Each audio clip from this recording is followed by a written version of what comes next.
Aging is often described as a process of slowing down. We accept that our joints might creak a little more in the morning. We accept that our energy levels might not be what they were at 30.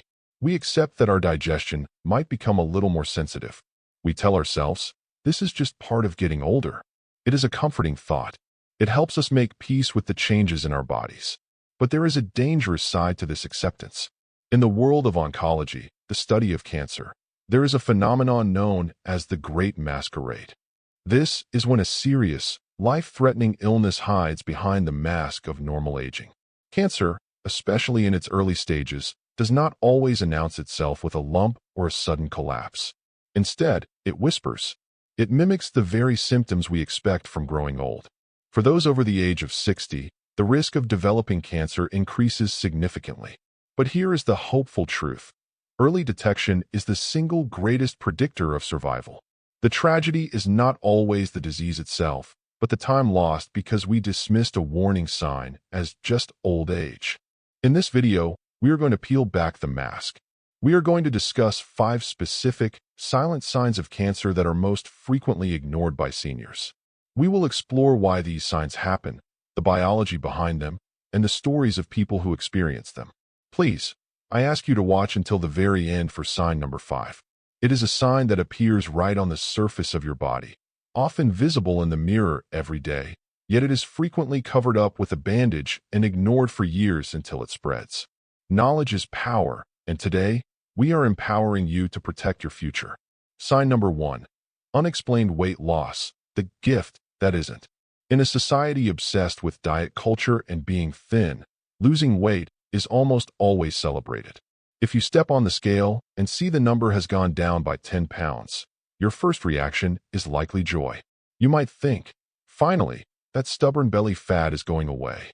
You might receive compliments from friends at church or the golf club saying, "You look great. Have you been dieting?" But here is the rule of thumb that every senior must know.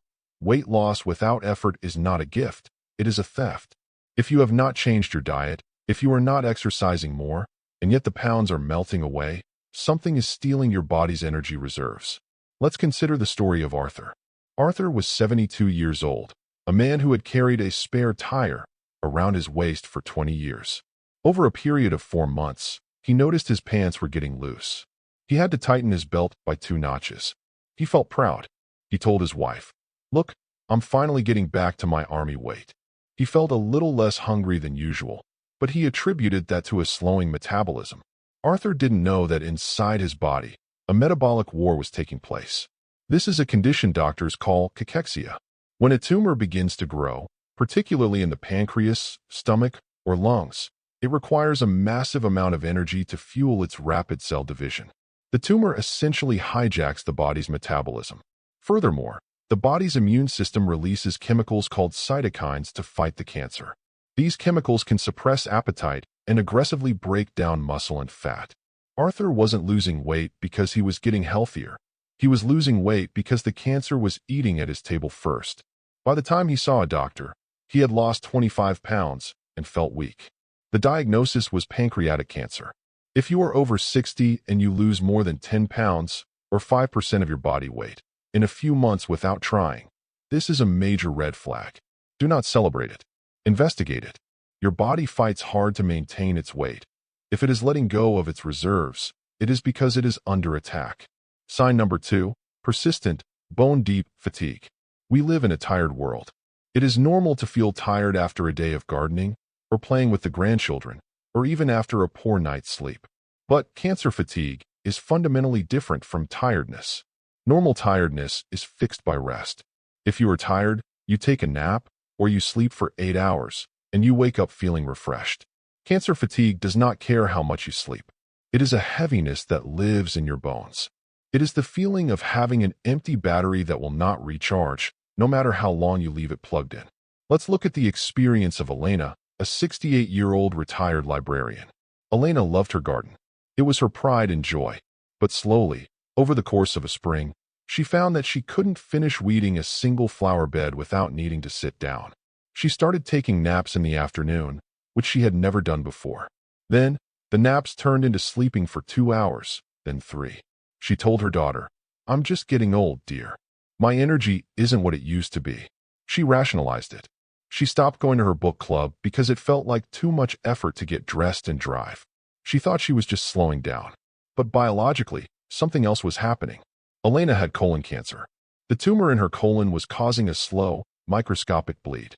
She wasn't seeing blood in the toilet, but she was losing red blood cells every single day. This led to anemia. Her organs were starving for oxygen because there weren't enough red blood cells to carry it. Additionally, the cancer cells were competing for nutrients, leaving her healthy cells depleted. Elena wasn't just old. She was running a marathon every day inside her own body without knowing it. When she finally collapsed and was taken to the hospital, her hemoglobin levels were dangerously low.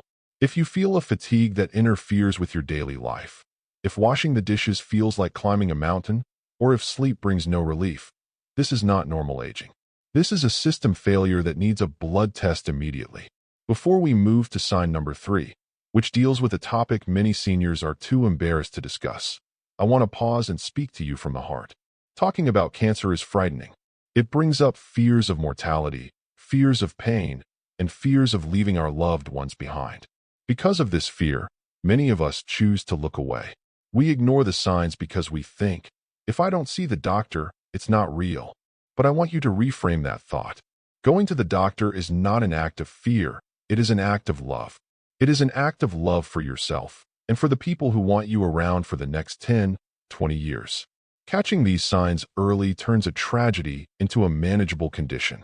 If you are brave enough to prioritize your health, please take a moment to subscribe to this channel and turn on notifications. We are building a community of seniors who refuse to be victims of silence. And if you are still watching, please comment, "I choose health" down below. It is a powerful affirmation. Thank you. Now let's discuss the bathroom. Sign number 3, changes in bowel habits, the taboo subject. As we age, our digestion changes. We might become a little more prone to constipation, or certain foods might disagree with us more than they used to. Because bathroom habits are private and often considered impolite to talk about, many seniors suffer in silence or self-medicate with over-the-counter laxatives for months or even years. But your bowel movements are one of the most accurate health indicators you have. They are the daily report card from your digestive system. We need to talk about 2 specific changes, a change in consistency and a change in shape. Consider the story of Robert, a 75-year-old man. Robert had always been regular, but gradually, he noticed that his stools were becoming much thinner. They weren't normal cylinders anymore. They were narrow, like a pencil or a ribbon. He also noticed that he often felt like he hadn't completely finished going to the bathroom, a sensation doctors call tenesmus. Robert was embarrassed. He didn't want to tell his doctor about the shape of his stool. He assumed it was hemorrhoids or maybe just a lack of fiber. He started eating more bran cereal. But the pencil-thin stools persisted. Why does this happen? Imagine a garden hose. If you step on the hose or put a stone inside it, the water comes out in a thin, pressurized stream. The same physics applies to the colon. If a tumor is growing inside the colon or rectum, it narrows the passageway. The waste has to squeeze past the obstruction, which forces it into that thin, ribbon-like shape. Additionally, pay attention to the color. Black, tarry stool, which looks like sticky asphalt, is a sign of bleeding high up in the digestive tract. Bright red blood is often dismissed as hemorrhoids, but in a person over 60, it should always be investigated. Robert eventually had a colonoscopy after his wife insisted. They found a large polyp blocking 70% of his colon.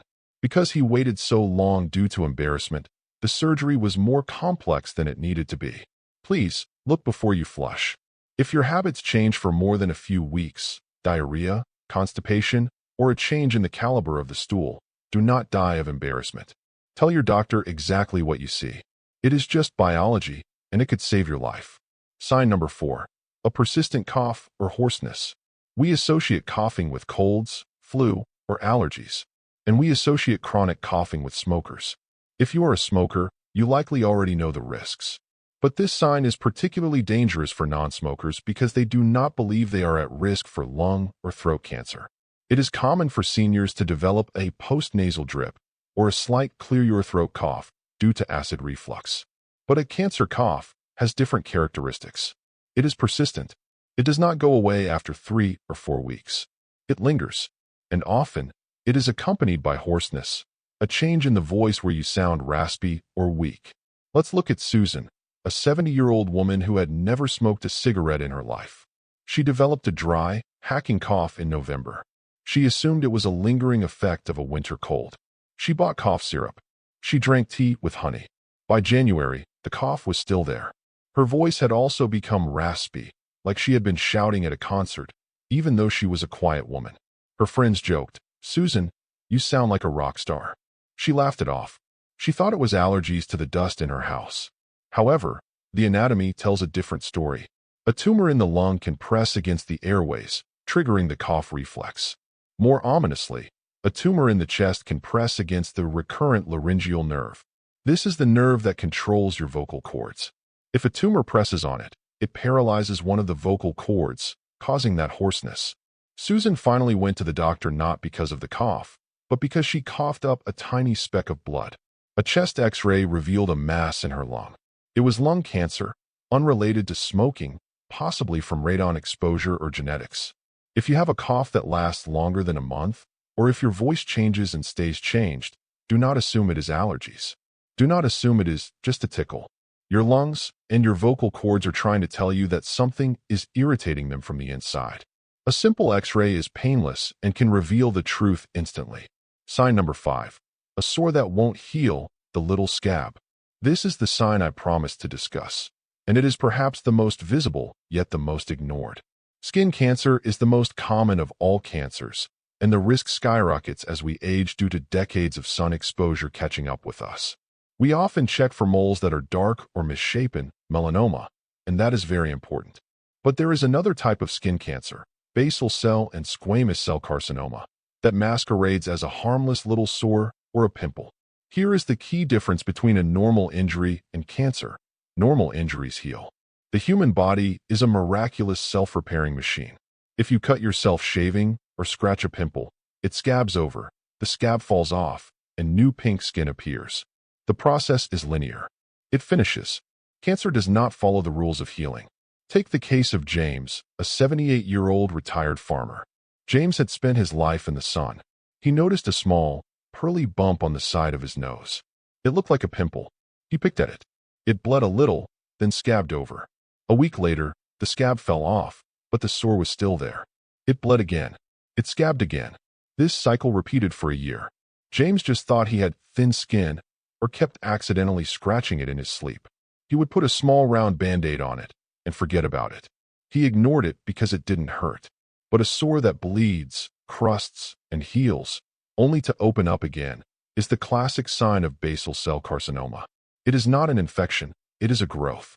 While these cancers rarely spread to other organs, they can dig deep, destroying the tissue, muscle, and cartilage of the nose or ear if left untreated. Eventually, James's daughter noticed the spot never went away. She took him to a dermatologist. James needed reconstructive surgery on his nose because the cancer had gone deeper than it looked on the surface. Check your skin. Check your ears, your nose, the back of your neck. If you have a pimple that is still there after 6 weeks, or a scab that keeps coming back in the exact same spot, it is not a sore. It is a signal. Conclusion: the human body is resilient, but it is also communicative. It speaks to us, not always in the language of pain, but in the language of change. The weight loss that feels like a gift, the fatigue that feels like laziness, the change in the bathroom that feels like embarrassment, the cough that feels like a cold, and the sore that feels like a scratch. These are the whispers. I want you to take a deep breath. Hearing this information can be heavy. But remember, recognizing a symptom is not a diagnosis of cancer. It is simply a call to action.